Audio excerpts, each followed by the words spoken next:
Episode 1. Static on the radio. Some roads aren't meant to be driven. Some signals aren't meant to be heard. Part 1. The Wrong Turn. It was close to midnight when Alan Porter's GPS rerouted. He'd been driving home from a weekend construction job upstate, exhausted and caffeine-buzzed, the road long and silent beneath his tires. The highway stretched out endlessly in front of him, a dark ribbon flanked by trees that whispered secrets in the wind. His dashboard glowed faintly. 72 miles per hour, half a tank of gas, and a phone battery sitting at 4%. Then the GPS chirped. Turn left onto Route 13. Alan blinked. Route 13? That didn't sound familiar. He glanced at the screen. The map showed a turn just ahead, winding into blackness like a vein into the unknown. But here's the thing. He'd taken this highway before, many times, and Route 13 was never part of it. He should have ignored it, should have stayed on the road, he knew. But he didn't. Curiosity, or maybe something deeper, made his hands shift the wheel. The car veered left, tires humming softly over cracked pavement, and Route 13 swallowed him whole. It was darker here. The trees pressed closer. The moon vanished behind the canopy. And somewhere beneath the steady drone of his engine, a strange static hissed in his speakers. At first, he thought it was interference. Then the voice came. "Daddy." Alan froze. The voice, soft, unsure, unmistakably young, cut through the radio like a whisper across a grave. He stared at the dash. The station had switched itself to FM 13.0, a frequency he was certain didn't exist. Static crackled around the edges of the voice, but it was there. "Daddy, can you hear me?" Alan's foot lifted off the gas. His heart lurched, because he knew that voice. It belonged to Emily, his daughter who had died 2 years ago. Part 2, the voice and the static. He gripped the steering wheel tighter, his knuckles bleaching white. Sweat prickled his hairline. The night outside grew colder, though he hadn't touched the AC. "Emily," he whispered. His voice cracked. No response, only static. He fiddled with the radio dial, but it wouldn't budge. The frequency was locked. FM 13.0. The voice didn't return. Just a hiss, like a distant wind blowing across gravel. His fingers trembled as he reached for his phone. Dead. Battery gone. Of course. "Okay, Alan. You're tired. You're hearing things," he muttered. His own voice sounded hollow in the cabin. But deep down, he knew it wasn't fatigue. He hadn't heard her voice since the night of the accident, and he'd know Emily anywhere. The road twisted tighter, the trees forming a narrow tunnel overhead.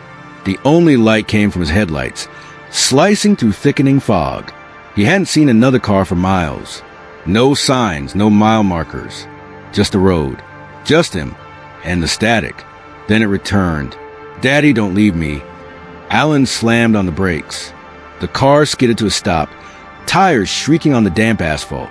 His heart pounded like a war drum. He stared at the radio. The static danced. "Where are you?" he said aloud. A pause. Then behind you, he whipped around. The back seat was empty. The road behind him, visible through the rear windshield, was void. No lights, no shadows, nothing. But when he turned back to the radio, the static had changed. It wasn't just noise now. It was breathing. Part 3, the passenger seat. The breath rasped in and out, shallow and ragged, like someone struggling to stay conscious. Alan scanned the mirrors again. Nothing. He reached for the dome light. It flickered, then died. "Emily!" he whispered again, barely audible over the pulsing static. The sound grew louder. Then came the thud. A soft weight shifted in the passenger seat beside him. He turned his head slowly, the motion stiff, as though his neck were resisting. The seat was empty, but the seatbelt was pulled tight, as if someone invisible was sitting there. He stared at it, breath catching in his throat. Then the radio spoke once more. "I don't know how to come home." Alan's eyes welled with tears. His hands trembled on the wheel. "I'm here, baby. I'm here. I'm listening." The air inside the car grew frigid. His breath fogged up the windshield. Outside, the fog had swallowed the road entirely. It was as if he had driven off the map. It hurts here, the voice said. Alan shut his eyes. His chest heaved.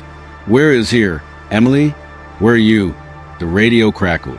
Under the water. In the dark. It's cold. Alan's heart nearly stopped. That night, 2 years ago, the bridge, the river, he never found her body. Daddy, she said, I can see the road now, but I can't feel my hands.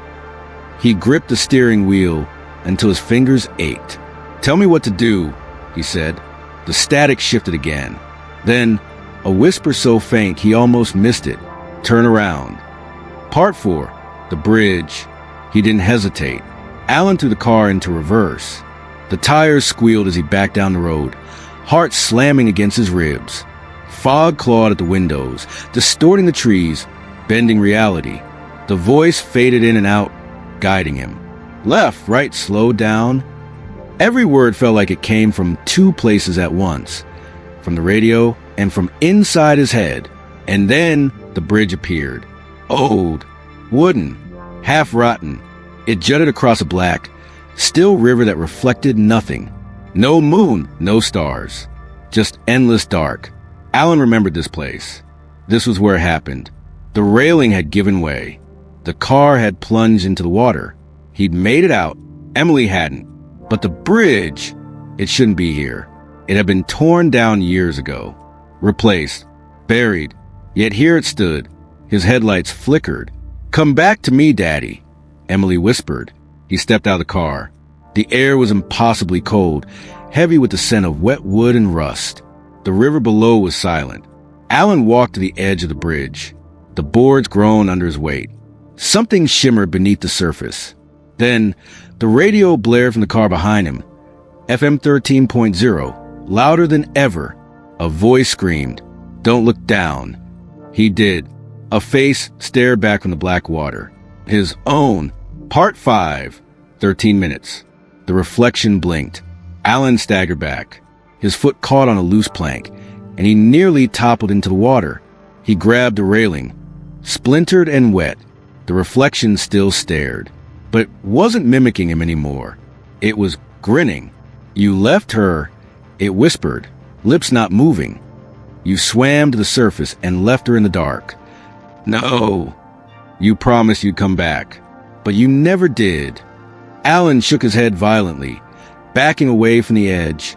The voice on the radio returned, clearer now, as though something had been tuning it into perfect frequency.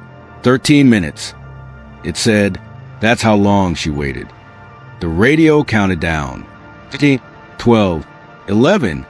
Alan turned and ran toward the car. He fumbled for the handle, flung the door open, slammed it shut, locked it. His hands shook as he reached for the ignition, but the car was already on. 10, 9, 8. The passenger seat creaked. He looked. For the first time, the seat wasn't empty. It held a girl. Wet hair, pale skin, eyes open but lifeless, dressed in the same clothes Emily had worn that night. But she didn't look at him. She looked straight ahead. The radio continued. 7, 6, 5. Part 6, the last frequency. 4, 3. Alan reached over with trembling fingers and touched her hand. It was ice. No pulse. No warmth. No resistance. Like touching a memory not meant for the living. Emily, he whispered. I'm so sorry. I didn't mean to leave you. I was coming back. I swear. The countdown stopped.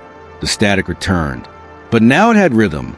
A soft pulse, like a heartbeat inside the frequency. The girl's head turned slowly. Her eyes locked onto his. You still can, she whispered. But the price is high. A voice not hers spoke through her lips. Older, deeper, mechanical. Transmission established. Crossroads initiated. Choose. Alan gasped. The car dashboard glitched. The GPS blinked alive. 2 routes appeared. Route A, wake up. Forget everything. Go home. Route B, dive. Trade your breath. Bring her back. He looked out the windshield. The bridge had changed. Now it led into water. Endless. Waiting. He looked back at Emily. She was fading, like a signal slipping away. Daddy, she said, Hurry, I'm almost out of time. Alan closed his eyes. His hand moved. He chose. Episode 2, the repeater. Some roads don't loop. This one does. And it's waiting for you to remember. Part 1, waking up on Route 13. Alan woke to the sound of tires crunching gravel and static whispering through his speakers. The engine was still running. His head throbbed. He sat in the driver's seat, staring ahead at an empty stretch of road. Trees rose on both sides like skeletal sentinels. A fog carpeted the ground, low and thick, reflecting the sickly green glow from his dashboard. FM 13.0. Still playing. He checked the passenger seat. Empty. No sign of Emily. But something was different. The air buzzed with familiarity, like deja vu stretched too far. His phone was on the seat beside him, fully charged. He frowned, unlocked it. No missed calls, no messages, just one notification blinking from a strange app he didn't remember installing. Repeater active, time remaining, 72 hours. A timer, 3 days. Alan's heart sank. Before he could question further, the radio flared. A voice, distorted and mechanical. This is attempt number 6. Memory stability compromised. Anchors required. He turned the volume down, but it ignored him, continuing. Route 13 is not a place. It's a process, and you're in the loop. Alan stepped out of the car. The fog swirled around his boots. No road signs, no directions. Just one path forward and one behind. But the bridge was gone. So was the river. Only the road remained. And the voice. 3 days, 3 anchors, or she's lost forever. Alan swallowed hard. He didn't know what the rules were anymore. But he knew this. If he wanted to save his daughter, if he wanted to escape Route 13, he had to remember what he'd forgotten. And he had to start walking. Part 2, the anchor hunt. Fog curled around Alan's ankles as he walked. The sound of his footsteps was muffled, as if the road beneath him was absorbing the weight of memory. There were no stars, no moon, just an ambient light that felt like it had no source. Somewhere far behind, his car idled, forgotten. Ahead, a shape emerged through the fog, a small diner, lights flickering inside like a heartbeat refusing to stop. The sign above it read, "The Halfway House." He pushed open the glass door. A bell jingled overhead, broken and off-key. Inside, the place looked abandoned at first. Then he saw her. A woman sat in a booth by the window. Dark hair, pale skin, wearing a red raincoat soaked through as if she'd walked out a storm. Her eyes locked on his. "Alan Porter," she said. "You're later this time." He blinked. "Do I know you?" "You should. You met me 5 times now." "I don't." "Remember, I know." She nodded toward the seat opposite her. "Sit. We don't have long." Alan sat. The vinyl squeaked beneath him. "What is this place?" "An anchor point," she said. "Memory residue clings here stronger than in the loop. That's why you always find it." "Always?" She slid a manila envelope across the table. Inside, a photograph of Emily. A map of Route 13 sketched crudely by hand. A cassette tape. "The tape is your first anchor," she said. "Play it where the world starts to flicker." He stared at her. "Why are you helping me?" She hesitated. "Because last time you promised me I mattered." Alan's blood ran cold. "Who are you?" Her eyes shimmered. "Not everyone in the loop is a memory. Some of us are trapped, too." She stood, walked to the door. "Follow the static. Don't trust the mirrors." Then she was gone. Episode 3, the tape. Some memories are locked for a reason, but Route 13 has a key. Part 1, the static room. Alan stood alone in the back of the halfway house. A narrow hallway leading him to a storage room lit by a flickering red emergency bulb. The cassette tape in his hand felt heavier than it should have, like it carried more than plastic and tape, like it carried truth. He found an old radio on a dusty shelf, its antenna bent and speaker cracked. He fed the tape into the deck and pressed play. The static was instant. Then a voice. It wasn't Emily's. It was his own. If you're hearing this, it means the loop hasn't broken. This is attempt 7. You're Alan Porter. You lost your daughter. But the truth is worse than you remember. Alan staggered back. The voice continued. Memory anchor 1 is this message. You must find the others. The road resets everything except what you buried deep enough to survive the reset. Listen carefully. The accident, it wasn't just an accident. There was a screech of tires, a scream, water rushing, then silence. Alan ripped the tape out. His hands shook. But outside the static room, the world had changed. The hallway was gone. In its place, the riverbank, and the sound of a girl crying in the fog. Part 2, the riverbank. The fog pressed against his skin like wet gauze as Alan stepped forward. His boots sank slightly into the muddy shore. Reeds swayed in a wind he couldn't feel, and the only sound, beside the thudding of his pulse, was a soft, heartbreaking cry that floated through the mist. Emily? The crying stopped. Silence. A breath. Then, Daddy? He followed the voice through the mist, around a bend in the river where an old swing set stood half submerged in water. The sight clawed at something inside him. A memory, perhaps, or a warning. She stood just beyond it, a little girl with dark, dripping hair, her back turned. Alan froze. Emily? She didn't move. Then, in a whisper, Do you remember now? He took a step closer. I remember the bridge, he said. I remember the car, but not how it happened. She turned around slowly. Her face was blurry, flickering like bad reception. That's because you've only ever seen the crash, not the choice. Alan's throat dried. What choice? But before she could answer, a noise tore through the fog. An air horn. A truck. Headlights burst from the mist. Alan shielded his eyes. The sound grew deafening. Then everything went black. Part 3, the flashpoint. He awoke to cold metal beneath him. The world buzzed around him like static. His vision adjusted slowly. He was in a hospital room. No, not quite. The details were off. The walls flickered like old film. The ceiling fan spun, stopped, reversed, then spun again. A glitching memory. Emily sat at the edge of the bed, watching him. Do you want to see it?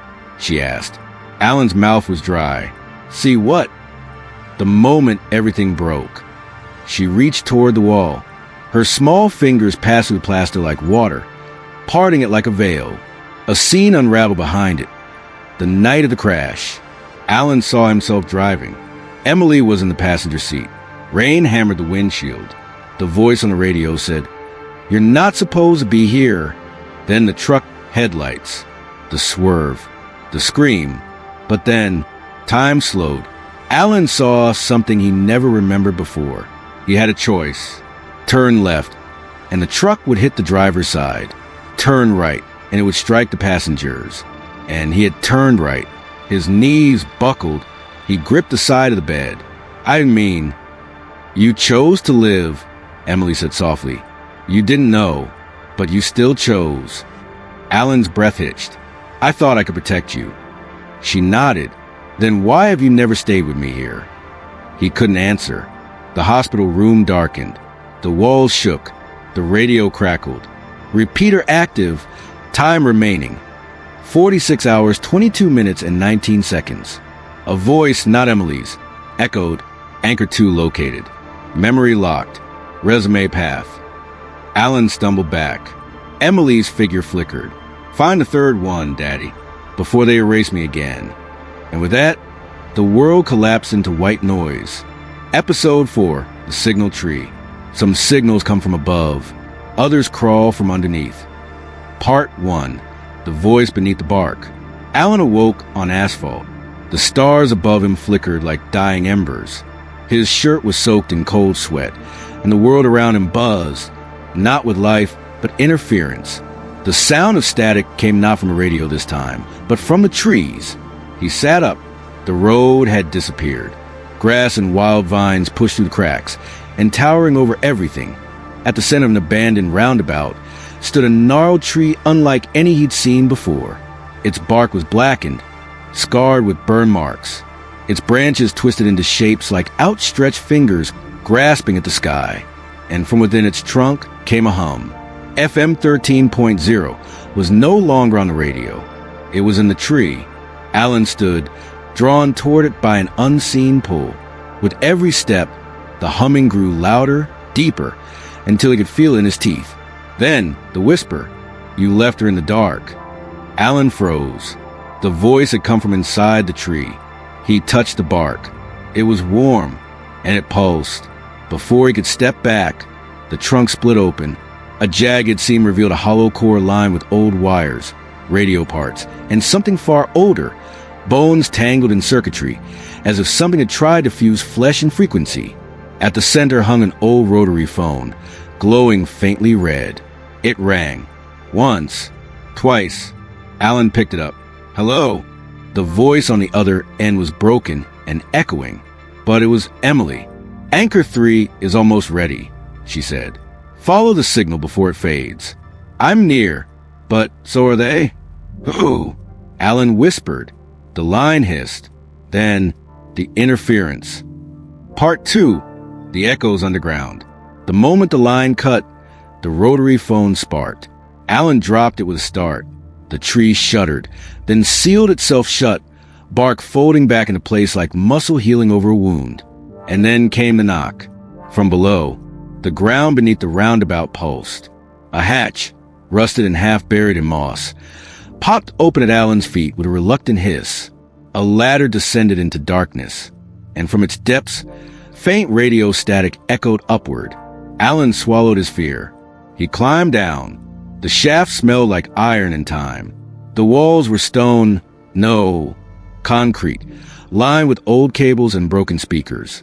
Every few feet, a flashing red bulb throbbed like a heartbeat. The further he descended, the clearer the signal became. A distorted voice looped in bursts.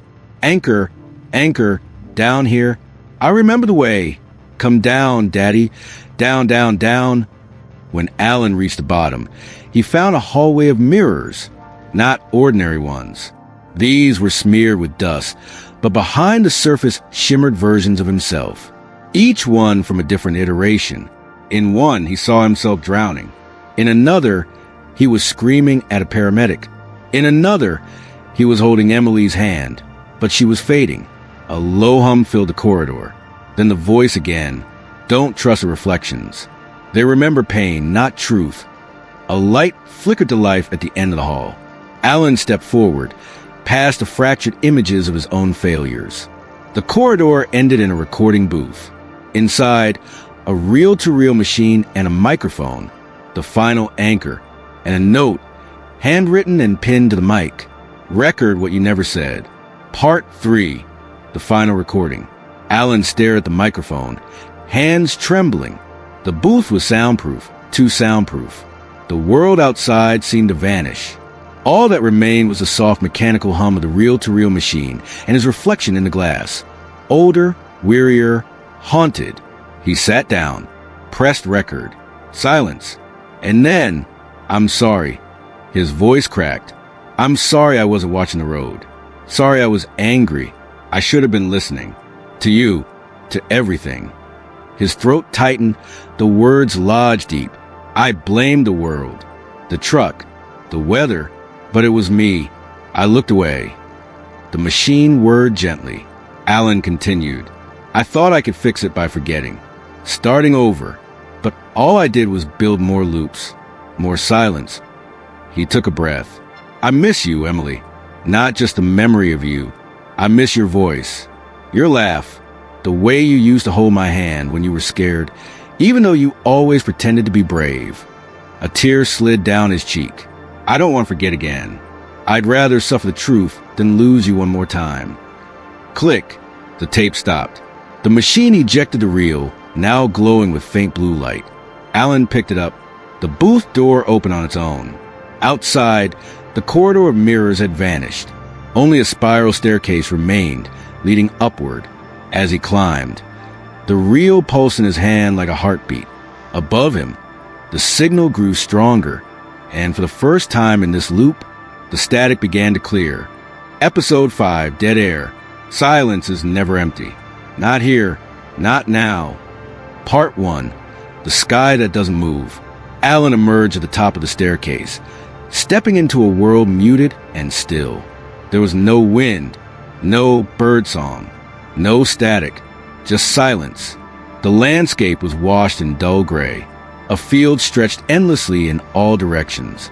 Above him, the sky looked painted, too smooth, too perfect. Even the clouds were still, as though someone had paused time. In the center of the field stood a tall metal tower, crowned with broken satellite dishes and wires drooping like dead vines. A single door sat at its base, marked in faded paint. Channel 0. Alan's pulse quickened. He clutched the glowing reel in his hand tighter. The moment he stepped toward the tower, a sound slithered into existence. Not noise, but lack. A sucking void, like something hungry. Part 2. The broadcast that wasn't meant to be. The door creaked open with a breath of stale air. Inside, the tower was hollow and cold. Panels of analog equipment lined the walls, their lights flickering weakly, as though half awake after a long coma. Alan approached the central console. A reel-to-reel deck waited, its spools empty, its speaker dormant. He placed the glowing reel onto the machine. It clicked into place like it belonged there. Then, as if summoned by the act, a red light blinked above. Broadcast ready. Alan hesitated. Was this it? The last step? A hiss answered him. Soft at first, then louder. From behind. He turned. Shadows moved at the tower's edge. Figures without faces. Skin like smog, eyes like broken dials.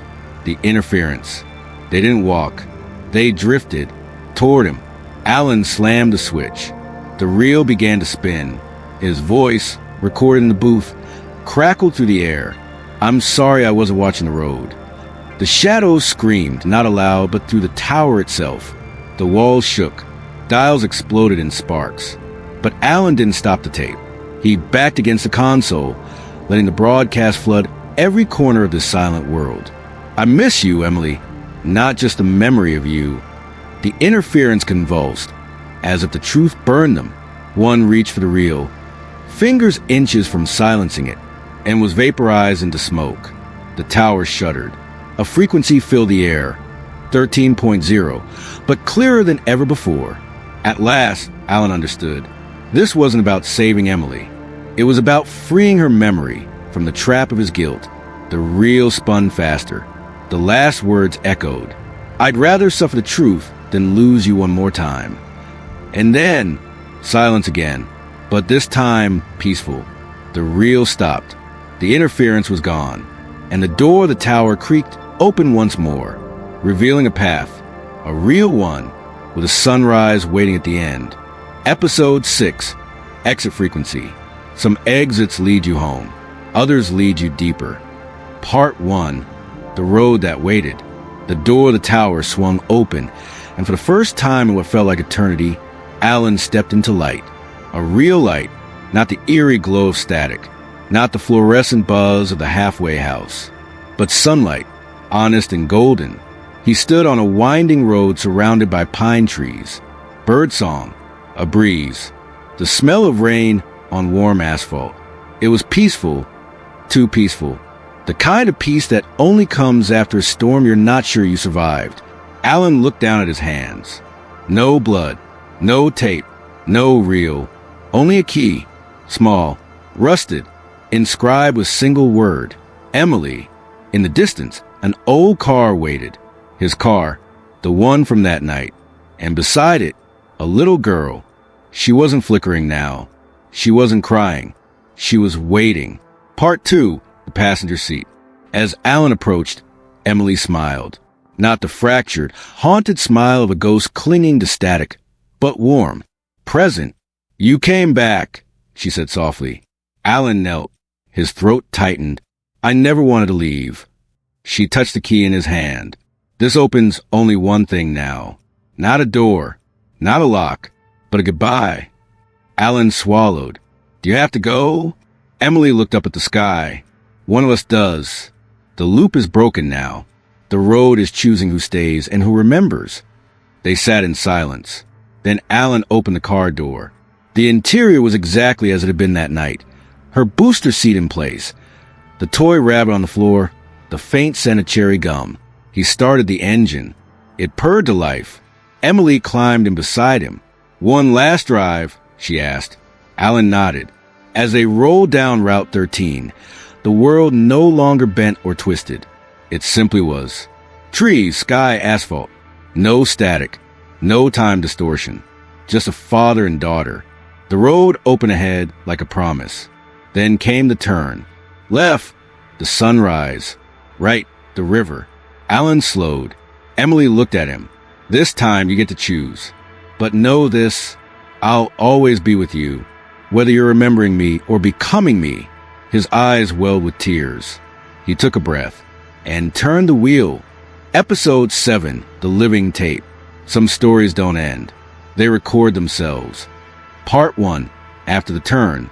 There was no crash, no river, no sunrise, just motion. Alan opened his eyes. He was standing, not sitting. The car was gone. So was Emily. He stood in a room made of analog film and magnetic tape. The walls shifted like breathing reels, and the ceiling hummed with static. He was inside a machine. A memory, or both.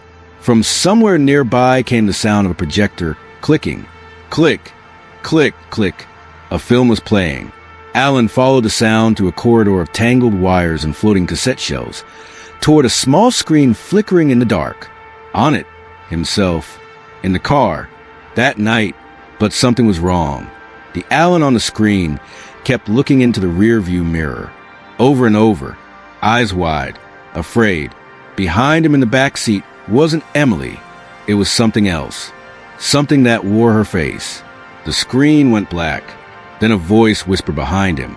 "You didn't just record her, you rebuilt her." Alan turned and saw a version of himself, flickering, glitching, wearing the same clothes, same face, but its eyes were empty. Hollow magnetic tape spilled from its mouth like black ribbon. "I'm what you left in the static," it said, "and I want her back." Part 2, spliced. The thing lunged. Alan dodged, stumbling over coil tape that slithered like snakes across the shifting floor. The real walls shrieked. They began to twist, playback speeds reversing and accelerating, clips of his life spliced together in chaos. Emily's laughter cut into his screams. The crash slowed to a frame-by-frame replay. "You didn't save her," the duplicate hissed. "You copied her, and copies degrade." Alan clutched his head. The walls pulsed with light. His own memories were being shredded, reassembled by something that didn't care about truth. He ran. The corridors narrowed, spiraled. The machine was closing in, folding over itself, trying to tape him into permanence. Then, a door, marked with red grease pencil, master file. Alan pushed it open. Inside a theater, empty seats. And on stage, a single reel-to-reel already spinning. Emily's voice echoed through the speakers. "Daddy, do you remember the story you told me? About the bridge that only appeared at night?" Alan stepped closer. "Yes," he whispered. It led to where lost things wait. The projection flickered. Emily appeared, young, bright, clear. "No more loops," she said. "But there's one splice left. One choice." She held out a pair of scissors. "Cut the false memory. Let me go." Alan turned. The other him stood at the edge of the stage, unraveling. "You cut me out, you lose her," it growled. Alan looked at Emily. At the tape, he took the scissors and made the cut. Episode 8, frame drop. When memory stutters, truth slips through. Part 1, the flicker. The moment the cut was made, the world shivered. The tape split cleanly. One half recoiled like a dying serpent. The other disintegrated midair into a cascade of white static. Alan staggered backward. The theater blinked. Once, twice. Then reality began to drop frames. He took a step, but it didn't land. The floor beneath him skipped. The seats in the audience flickered between full, empty, burning, flooded. Emily's image vanished. The air was filled with silence, but it wasn't peaceful. It was hollow, like something trying to remember how to sound. Alan stumbled through the exit door behind the stage, finding himself in a hallway of fractured images. Each pane of wall showed a looping fragment of memory. Emily blowing out birthday candles and the cake collapsing. A hospital bed, empty, then occupied, then gone. The river, frozen, then boiling, then empty. Time was losing sync. A sign above the corridor buzzed to life. Rebuilding memory, 83%. Alan ran. The further he went, the more reality blurred. His hands glitched. His name stuttered in his own thoughts. But somewhere ahead he heard it. FM 13.0. The signal hadn't died. It was waiting. Part 2. Signal collapse. The corridor narrowed until Alan found himself in a maintenance stairwell where every step skipped frames. He'd blink, and he was 10 steps higher. Blink again, and he was back at the bottom. His breath caught. His thoughts looped. Emily. Rewind, crash, signal, static. He gripped the railing and forced himself up. One step. One breath. No edits. At the top of the stairs, a steel door pulsed with a red light. It read, Transmission Core. He pushed it open. The room inside was enormous, circular and alive, its walls covered in recording equipment, cameras, screens looping alternate versions of his life. And in the center, the signal tower. But it was different now, organic, pulsing with veins of copper wire, and moving parts that seemed to breathe. From its base, a low voice echoed, Welcome back, operator. Anchor 5 awaiting merge. Alan stepped forward. The FM 13.0 dial flickered. Tuning, 12.9, 13.0, 13.1. Reality trembled. If he tuned wrong, it could erase everything. What little remained of Emily, of himself. A console rose from the floor. Atop it, a microphone. And next to it, a tape labeled Last Memory. Alan hesitated. He had one shot to align with the right frequency. To record not what happened, but what should have. He placed the tape in, held the mic, and spoke. Emily, if you can hear me, this is what I should have said. His voice began to merge. Outside, the system shuddered. Reality reeled, and the static screamed. Episode 9, Ghosts in the Frequency. Some echoes refused to fade. Part 1, Echo Chamber. The tower groaned as the merge began. Alan's words traveled through the circuits like blood through veins. Every wire lit up, pulsing in rhythm with his voice. Emily, if you can hear me. The signal hit 13.0. Suddenly, all screens went dark. Then, one by one, they lit up, not with Alan's past, but with a presence. A figure stood in the center of each screen. Same silhouette, same height. Emily. But not just one. Dozens of versions. Each flickering slightly out of sync. Some looked older. Some wore clothing Alan didn't recognize. One had no eyes, just glowing dials. He stepped back. What is this? He whispered. The tower's voice replied. You rebuilt her. Over and over. Every time you remembered, you rewrote. Every time you forgot, she fragmented. Alan fell to his knees. I didn't mean to. Intent doesn't change the signal. Only clarity does. The Emily screens began to speak in unison. Let us go. Alan reached for the tape. It burned cold. The microphone pulsed. He could feel her in all her forms, waiting to be set free. Part 2, the release code. The console in front of Alan flickered. A keyboard rose from the floor.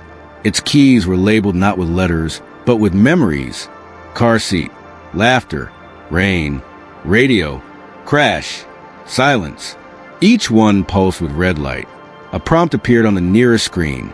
Enter code to release memory. Alan stared at the keys.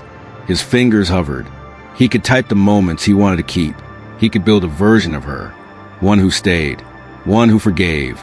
Or he could let it all go. A final echo whispered, You only ever listened to me when I was gone. Alan blinked tears from his eyes. He pressed. Silence. Crash. Rain. Radio. Laughter. Car seat. The lights dimmed. All screens shut off. Then one by one, the Emily screens returned. This time not as fractured mirrors, but as one single frame. Her real face. Not smiling. Not crying. Just at peace. She mouthed something. Alan stepped closer. Through the static, he heard it. Thank you. The screen faded to black, and the tower began to collapse. Episode 10, the last broadcast. Closures and silence. It's choosing what you no longer need to say. Part 1, fade in. The tower fell in slow motion, not with violence, but with release. Each collapsing beam whispered an echo Alan recognized. Emily's laughter, the creak of a car door, the static-laced hum of FM 13.0. He stood in the center of the collapse, untouched. The real tape unraveled around him, curling the air like ribbons at the end of a parade. Screens blinked out. Wires sparked once, then went dark. And then, silence. Not the haunting kind, but the kind that feels like an open field after a storm. Alan looked down. His hand no longer held the tape, just a small silver object, a single key, engraved, exit. A radio hissed to life nearby, its dial fixed on 13.0. The voice on it, his own. And if you're hearing this, it means you've come far enough to let go. Welcome to the other side.